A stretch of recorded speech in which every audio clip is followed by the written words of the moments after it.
படி படி படி படி படிச்சா மட்டும்தான் இந்த உலகத்துல நீ வாழ முடியும். படிச்சா மட்டும்தான் உனக்கு வாழ்க்கை, படிச்சா மட்டும்தான் உனக்கு மரியாதை, படிச்சா மட்டும்தான் உனக்கு பணம் கிடைக்கும்.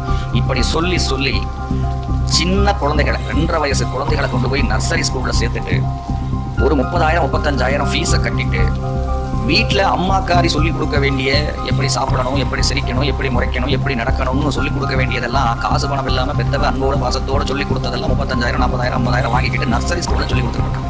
2.5 வயசுல கொண்டு போய் ஸ்கூல்ல சேர்க்க படிக்க ஆரம்பிச்சு 14-15 வருஷம் தன்னுடைய வாழ்க்கையில ஒரு கால் பகுதி கிட்டத்தட்ட 20 22 23 வயசு வரைக்கும் 1 டிகிரி 2 டிகிரி 3 டிகிரி எவ்வளவு படிக்க முடியுமோ அவ்வளவு படின்னு காலையில இருந்து ராத்திரி வரைக்கும் வேலைக்கு போகிறவங்க கூட 8 மணி நேரம் தான் வேலை பார்ப்பான். படிக்கிறவன் 16 மணி நேரம் படிக்க வேண்டியிருக்கு, பள்ளிக்கூடம் போக வேண்டியிருக்கு, காலேஜுக்கு போக வேண்டியிருக்கு.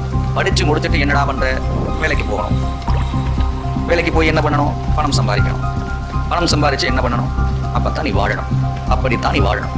இந்த படிப்பினுடைய முக்கியத்துவத்தை, படிப்பினுடைய மதத்துவத்தை சொல்லிக் கொடுப்பதாக எண்ணி ஒரு வாழ்க்கையின் பெரும் பகுதியை ஒரு 1/4 நூற்றாண்டுகள் படிப்பதற்காக மட்டுமே மனித வாழ்க்கையை இங்கே வகைப்படுத்தி வைத்து விட்டார்கள். கடந்த 2 தலைமுறைகளாக இங்கே ஆண் பெண் பேதமெல்லாம் இல்லாமல் அனைவரும் கல்வி கற்க வேண்டும் என்பதை உறுதியாக இந்த சமுதாய வளர்ச்சிக்காக, மனித குலத்தின் வளர்ச்சிக்காக கல்வி இன்றியமையாதது என்று போதிக்கப்பட்டு 2 தலைமுறைகளை கடந்திருக்கு. சரி, அந்த கல்வி அறிவு சார்ந்ததா அப்படின்னு கேட்டா இல்ல, பணம் சார்ந்தது. பணம் சம்பாதிக்கிறதுக்காக மட்டுமே வாழ்க்கையில் இன்னைக்கு ஒரு மனுஷனுடைய வாழ்க்கையினுடைய ஆயுட்காலம் வெறும் 50 வருஷம் தான் ஆயிடுச்சு. 100 வருஷம் 50 வருஷம், இப்ப 50 வருஷம். இந்த 50 வருஷத்துல 25 வருஷம் படிக்கிறதுக்காக செலவு பண்ண வேண்டியிருக்கு. அதுக்கப்புறம் படிச்சு வேலைக்கு போய் சம்பாதிச்சு வாழ மீதி இருக்கிற ஒரு 25-30 வருஷம், இவ்வளவுதான் மனுஷ வாழ்க்கைன்னு ஆயிடுச்சு.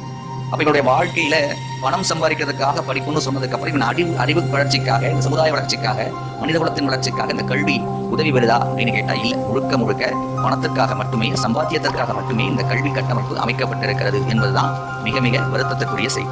அப்ப படிப்பு நமக்கு எப்படி வேணும், என்னென்ன வேணும், இப்படித்தான் கல்வி வேணுமா, எதிர்காலத்தில் இந்த கல்வி முறை இப்படித்தான் தொடரப்போதா?